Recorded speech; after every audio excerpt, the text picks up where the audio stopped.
photographs changed a little bit. He sat on the wall looking out at the brilliant blue sky, and tears rolled down his face.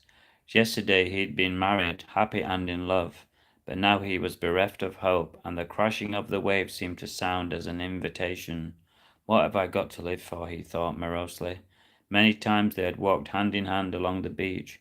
It was like a dream to him. Life had been perfect, just like a movie.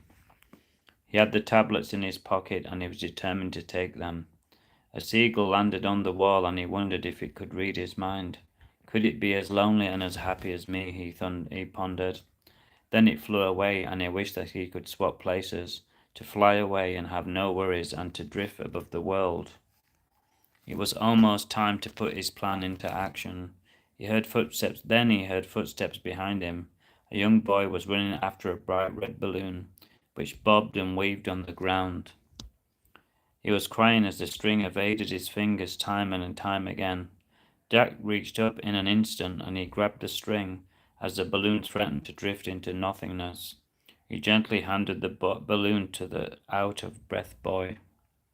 "Thanks, mister," the boy said, relieved. "You've made my day."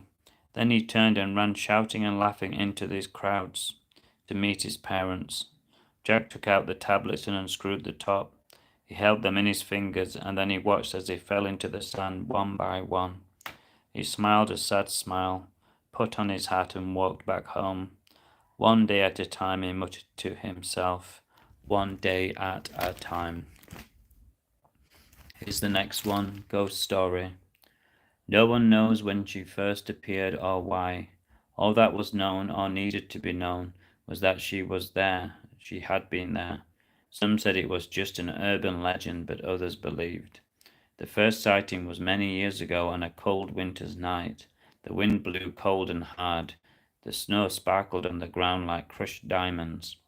Lucy was coming home studying in the library. She walked quickly as she needed to get out of the cold, and she was dreaming of a hot drink and cookies at home. She was afraid of the dark, and she was startled by the snap of a twig, but thought little of it and carried on walking. She glanced over at the row of twisted trees around the cemetery and shuddered. This was not a favourite place at all.